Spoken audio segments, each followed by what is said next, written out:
Hello and welcome back to another gas walkthrough. Today we're looking at May 22, 2024's Deeper Dive by Clover. Clover's one of our setters here at Gas HQ, so am I. My name is Bill Murphy. Philip Newman will be around tomorrow. Say hi.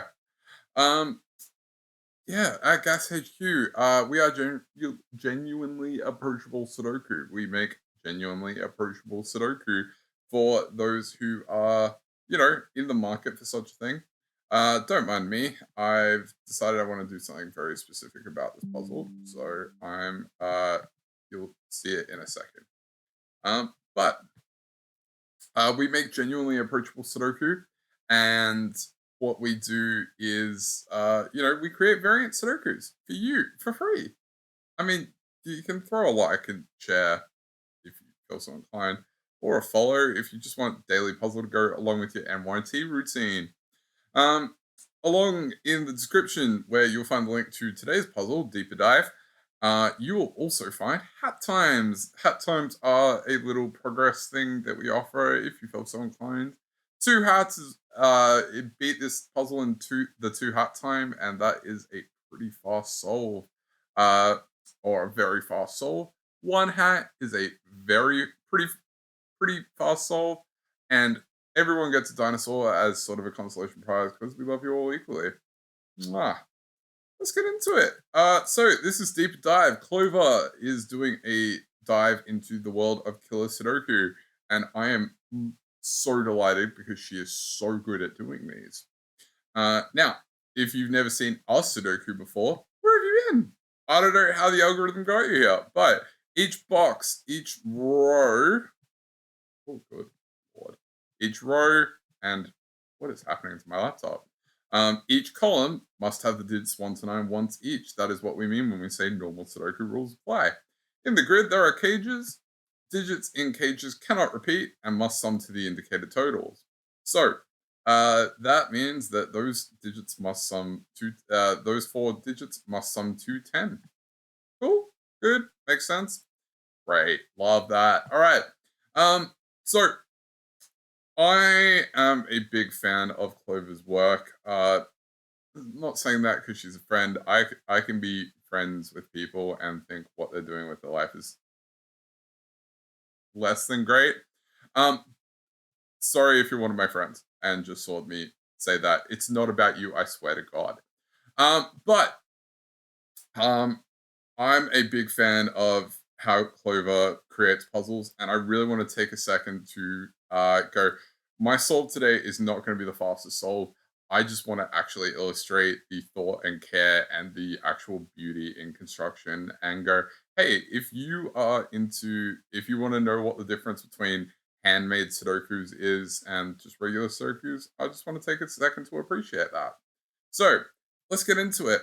Now, in this grid, there are a bunch of cages where I turned off conflict checker, but when I click on this, you'll see that a 4-cell cage can only have one possible total, and that is 1, 2, 3, and 4. So I'm gonna fill that in with our center pencil marks. Now, there are a lot of cages in this grid that have only one possible combination. Um, you will probably spot this if you are a bit more experienced with Killer Sudoku, like when I put this here, what the implication of a 4-cell cage being a 2-cell 4 cage being 1 and 3 is on this cage. But I'm going to take a second to really just go through all of these cages and appreciate what Clever's done here. So, like, Lord help me, no comments about me being slow today. So, those 2 cages are fixed. This 2-cell 3 cage must be 1 and 2. This 4-cell cage must be 6, 7, 8, and 9. And yes, I am leaving the calculator up so you can see it today. But this is 1, 2, 3, and 4. This is 6, 7, 8, and 9. This is 5, 7, 8, and 9. This is 5, 7, 8, and 9. This 11 cage must be 1, 2, 3, and 5. This 3 cage must be 1 and 2. And this 11 cage must be 1, 2, 3, and 5. Finally, this 4 cage must be 1 and 3. 1 and 3. Hey.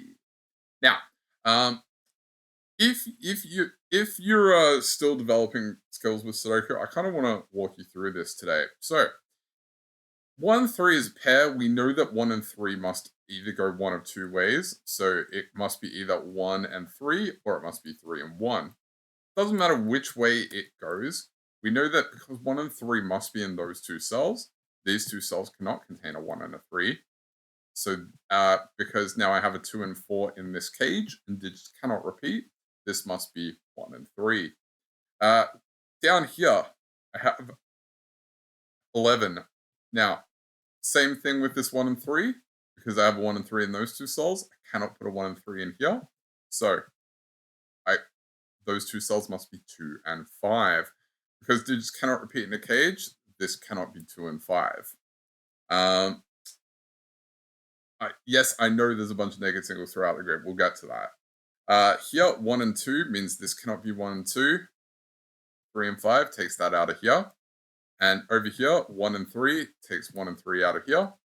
And these must be 1 and 3. Now, this 1 and 2 works a similar pattern. This has to be 3 and this has to be 1 because that cell cannot contain 1. Otherwise, how could I ever get those two digits to sum to 3?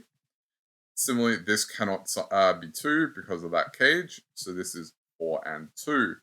Now, the 1 and 2 over here knocks 1 and 2 out of these cells, making this 4, 3, 1, and 2. This 1 and this 3 resolve this 1-3 cage for us. 3 and 1. Now, 1 and 2 over here resolves both of these for us. This is 5, this is 2, this is 3, this is 1. This 1 and 2 is resolved by this 1 and this 2 over here. So this is 1, this is 2. And over here, 1 and 3 clean up this for us, making this 2, 5, 1, and 3. This is 2 and 1. Tell us which way around these go. So that's 1 and that's 2. Now, beautiful thing is let's do some more cages where we know what the combination must be. So this 11, you'll see over here in our killer calculator that there are 4 possible ways that you can have a 11 cage, 2-cell 11 cage. But because we have 2, 3, and 4 here, it means that I can never put a 2, 3, or 4 in that cage. So the lowest possible total I can be is 5 and 6. Means I can put 5, 6 in here. This 10 over here has 4 possible ways I can do that. But because I already have a 1, a 2, and a 3 in the grid, it means that this must be 4 and 6. I forgot to resolve that. Sorry, my bad. There's the 1-3 get resolved by that. So this 12 has 3 possible ways it can go, but because I have a 5 and a 3 here, I can only do that as 4 and 8. And this 12 over here, because I have a 3 and a 4 in this cage, must be 5 and 7. Now we can use our thing of a pointing pair. So I can take my 7 out of here, and here, because this 7 doesn't matter where I put the 7 in here, it can't go in any of those 3 cells. Take the 7 out of there, I'll put a 7 here. This 5 over here takes 5 out of this, so that's 6 and 5. Now, because I have a 6, I can bounce that straight back over here, take the 6 out of here, put a 6 in there. 5 sees this cell, and this cell, so I can take the 5 out of here. I can put a 5 in there, but this 6 comes down, and the 6 sees this 4 and 6, so this tells us which way around that goes. This 5, while we're here, sees this cell, and this cell, so we'll take it out of there, and we'll put a 5 in here. This 4 comes over here, sees this 4, and this becomes 8 and 4, bounces back, take it out of that cell. But 8 sees this cell, and this cell, so we'll take it out of there. Now, we can do a bit more now.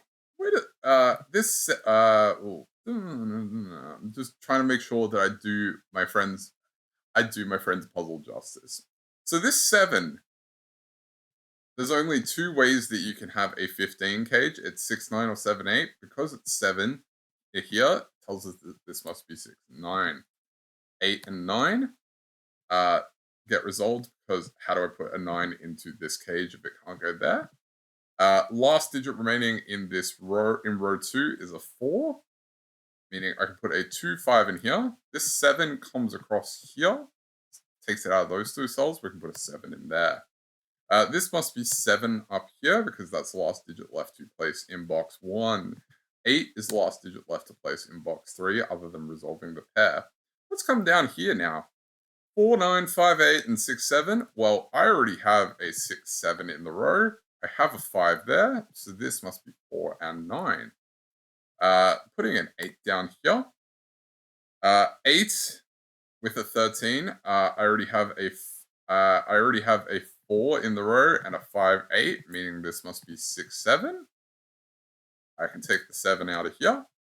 And I will put a 9 there. We can take the 9 out of there. Now, because I have 6, 7, I can take it out of both of those cells. 9 and 8. I have 4, 9, and I have 4, 9 in column 9. Sorry, 4, 9 in column 9. I also have an 8, meaning that this has to be 6, 7. Take the 7 out here, and I get 5, 7. Let's go. Oh, I've nearly cleaned up this whole puzzle. 5, where does 5 go in box 6? Can't go there or there, so it must go here. Leaves us with a 3, 4. The 7 points back down here. We do a 6, 7. If we come over here, where missing something. Oh yeah, I can take the 7 out of here. There we go. Now that I have an 8, 9 here, this must be 7. This is 2 and 4 left to place in this row. 4 and 2 does it. This becomes a 9 because what's the last digit left to place? 8 and 9 to go in there. 8 and 9. We can now clean this up a little bit. We've got an 8 there. 3, 4. And we can resolve the rest of box 2 because we have a 2 here, meaning 5 and 2 go that way. 9 here. 6 and 9 go that way. 6 points all the way back down. 7 and 6. And now we are just cleaning up this puzzle. I hope you've enjoyed me just taking a second to list a friend up with a puzzle. I think that she's incredible for having set. She blows my mind on the regular, and you love to see it. 2, 5, and 6 left to place here. 2 and 5 tell us that this must be 6. 5 here tells us 5's down here, 2's here. We have a 3, so let's just resolve this. 4, 3, 4, 3. 4 over here, 9 and 4. 9. Oh no, have I just... Okay, hang on. That's not a 4. Sorry, my apologies. That's a 3 and a 6. 3 there. Thank you for Sven's auto checker for saving me from a moment of embarrassment. This has been Deeper Dive by Clover. My name is Bill Murphy. I hope you have a wonderful rest of your day, and I will catch you next time. Cheers.